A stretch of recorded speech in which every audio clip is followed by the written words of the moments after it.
آج جو گناہ شباب پر ہے بہت تیزی کے ساتھ آگے بڑھ رہے ہیں، اور جن ہماری قوم کے 16 17 سال کے لڑکے جن گناہوں کے اندر مبتلا ہیں وہ 3 ہیں، اور یہ 3 گناہ بہت کثرت سے عام ہو رہے ہیں۔ نمبر 1 ناجائز تعلقات افیئر کے حوالے سے، نمبر 2 جوا، اور نمبر 3 شراب۔ یہ تو علم کی کمی ہے، لیکن یاد رکھنا علم کی کمی کوئی عذر نہیں ہے۔ میں نے آپ کو بتا دیا، اللہ اکبر، آج شاید ہی کوئی لڑکا ایسا ہوگا یا الا ماشاءاللہ کوئی بیٹی ایسی ہوگی، آپ برا نہیں مانے، سب کی بات نہیں کرتا، میں چند کی بات کرتا ہوں، لیکن حالات یہ ہیں جہاں تک میں اللہ پاک ضرورت ہے، خدا کرے میرے دل کا درد وہاں تک پہنچے، قوم کی بیٹیاں اللہ اجنبی لڑکوں سے بات کریں، نوجوان لڑکے اجنبی لڑکیوں سے بات کریں، اور پھر اس کو گرل فرینڈ کا نام کوئی دے دے، کوئی اس کو جو ہے وہ اللہ اکبر بوائے فرینڈ کا نام دے دے۔ اسلام میں اس کا کوئی تصور نہیں ہے۔ میرے عزیز بھائیوں، دین سیکھو تو دین آپ کو بتائے گا۔ چچا زاد بھائی سے، سگے چچا کے بیٹے سے بھی بالغ لڑکی کو پردہ کرنا ویسے ہی فرض ہے جیسے اجنبی مردوں سے پردہ کرنا فرض ہے۔ جو مذہب چچا زاد بھائی سے پردہ کرنے کا حکم دیتا ہو، جو مذہب ماموں زاد بھائی سے پردہ کرنے کا حکم دیتا ہو، جو مذہب پھوپھی زاد بھائی سے پردہ کرنے کا حکم دیتا ہو، آخر اس مذہب کے ماننے والے کالج کے اندر کیسے فرینڈ بنانے لگے، کوئی اسکولوں کے اندر کیسے فرینڈ بنانے لگے، اور فیس بک پہ بیٹھ کر کیسے فرینڈ بنانے لگے۔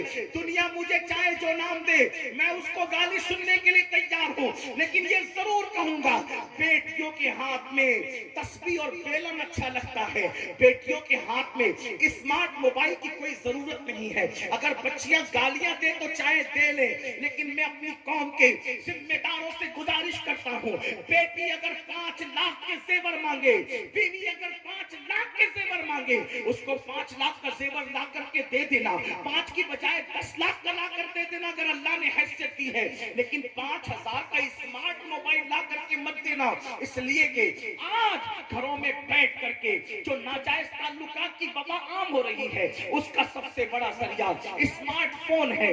بیٹیوں کو اسمارٹ فون نہ دو، اگر بہت زیادہ ضرورت ہے تو صرف فون پر بات کرنے کے لیے کوئی ہلکا پھلکا سا ایسا ہو جس میں تصویریں نہ ہو، جس میں انٹرنیٹ نہ ہو، اس میں آبرو بچانے کا ذریعہ ہے، ورنہ یاد رکھو آج فیس بک نے وہ دن دکھائے کہ شریف گھروں کی بیٹیاں بھی دوسروں کے ساتھ بھاگتی ہوئی نظر آئی ہے۔ اللہ اکبر، کیا طوفان انٹرنیٹ کے جنگل نے برپا کیا ہے، اس کا اندازہ شاید دیہات میں بیٹھے ہوئے لوگوں کو نہیں ہو سکتا۔ میرے آقا صلی اللہ علیہ وسلم کے دیوانوں، یاد رکھو ہمارے یہاں بیٹی کی عزت کو بہت بلند مقام دیا گیا ہے۔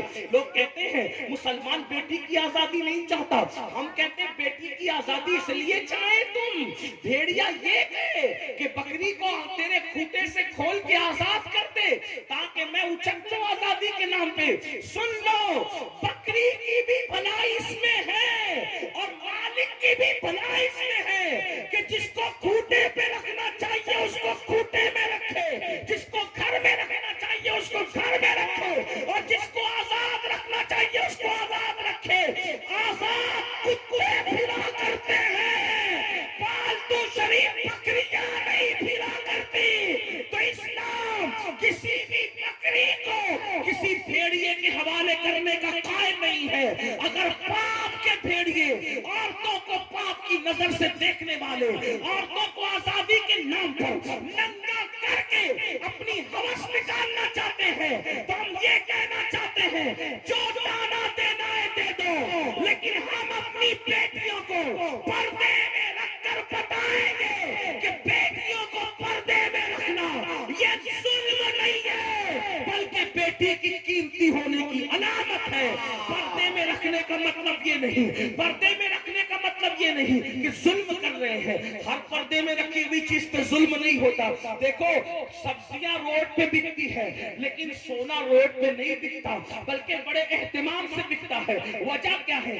سبزی سستی ہوتی ہے، سونا قیمتی ہوتا ہے، ہیرا اس سے بھی زیادہ قیمتی ہوتا ہے۔ تو سونار کی دکان پہ ہیرا نہیں ملتا بلکہ اس کے لیے اور اہتمام ہوتا ہے۔ تو یاد رکھو ہر قیمتی چیز چھپا کے رکھی جاتی جاتی ہے. مثال کے طور پہ میں اکثر اپنی بہنوں کو سمجھانے کے لیے کہتا ہوں، دیکھو ہمارے مذہب نے جس کو قیمتی سمجھا اس کو پردے میں رکھا، اور پردے میں دیکھ کے ہم سمجھ جاتے ہیں کہ یہ قیمتی ہے. مثال کے طور پہ دنیا میں کروڑوں قبریں موجود ہیں، بولو ہے کہ نہیں ہے؟ کروڑوں قبریں موجود ہیں، ایک تو نہیں. آپ کے جھارکھنڈ میں کروڑوں قبریں ہوگی، کروڑوں کی بات کر رہا ہوں، کروڑوں قبریں ہوگی، ڈھونڈو گے تو اللہ اکبر. لیکن دیکھ لو ساری قبریں ننگی پڑی ہوئی ہے، لیکن جب ہم کسی قبر پر گلاب پڑا ہوا دیکھتے ہیں اور اس کو چادر کے نیچے پردے میں دیکھتے ہیں، سمجھ جاتے ہیں کسی شرابی کی قبر نہیں ہوگی، کسی جواری کی نہیں ہوگی، کسی زانی کی نہیں ہوگی، بلکہ یہ قیمتی قبر ہے.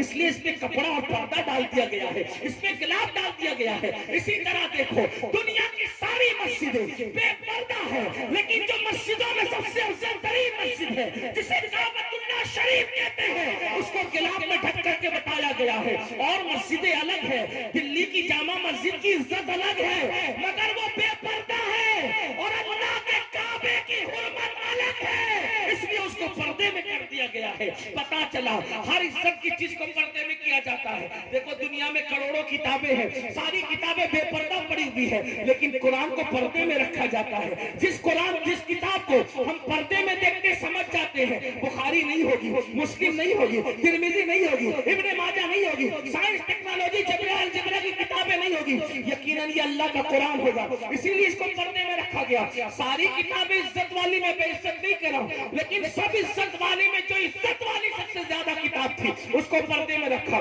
پھر دیکھو انسان دو چیزوں کا مجموعہ ہے، ایک اس کا جسم ہے، ایک اس کی روح ہے. اللہ اکبر. روح انسان کی زندگی کا سر چشمہ ہے.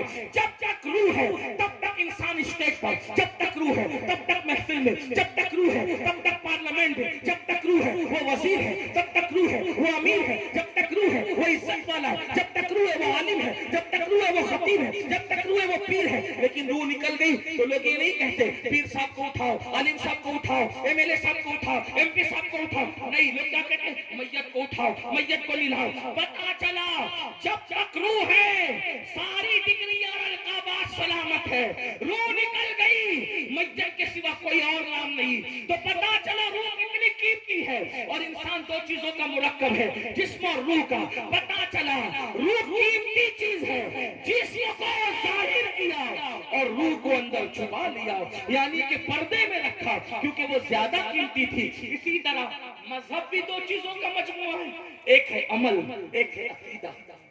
عمل کے بغیر کوئی مسلمان ہو سکتا ہے، عقیدے کے بغیر مسلمان نہیں ہو سکتا. اس لیے عمل کو ظاہر رکھا اور عقیدے کو دل میں چھپا لیا.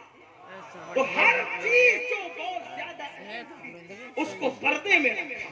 بلکہ اب کہہ لیں کہ مخلوق کو بے پردہ کیا، اور مخلوق بنانے والا خالق خود اپنی شان کے مطابق پردے میں. پردہ ظلم ہے. اگر پردہ ظلم ہوتا تو خلاق کائنات پردے میں کیوں؟ پردہ ظلم نہیں ہے، پردہ تو عزت والوں کی علامت ہے، پردہ تو وقار والوں کی علامت ہے. اس لیے عورتوں سے کہتے ہیں جو ظالم ٹی وی پر آ کر بھونکے کہ عورتوں پہ ظلم ہو رہا ہے پردے کی وجہ سے، ان سے کہو ظلم تمہارے یہاں ہو سکتا ہے، ہمارے یہاں عورت قیمتی. کتنی قیمتی ہے؟ ہمارے یہاں عورت کا دوسرا نام سیدہ فاطمہ ہے، ہمارے عورت کا دوسرا نام سیدہ زینب ہے، ہمارے عورت کا دوسرا نام عائشہ صدیقہ ہے، ہمارے عورت کا دوسرا نام خدیجہ الکبریٰ ہے. اور اگر سمیٹ لیں اس کو، عورت کا نام یا تو ماں ہے، عورت کا نام یا تو بہن ہے، عورت کا نام یا تو بیوی ہے، عورت کا نام یا تو بیٹی ہے. چار روپ ہے عورتوں کے، ماں ہے، بہن ہے، بیوی ہے یا بیٹی ہے. اب اندازہ فرمائے اگر وہ بیٹی ہے تو بیٹی کو رسول اللہ فرماتے ہیں جس کے گھر بیٹی پیدا ہوئی وہ خوشی کرے، وہ بیٹی اپنے باپ کے لیے جنت اور رحمت ہے. پتا چلا بیٹی بن کے پیدا ہوئی تو جنت و رحمت، اور اگر جوان ہو گئی تو اللہ اکبر، جوان ہو کر شادی کر کے کسی کے گھر گئی تو آقا فرماتے ہیں نیک بیوی شوہر کے لیے جنت. اور اس کے بعد فرمایا جب کوئی ماں بن جائے عورت تو فرمایا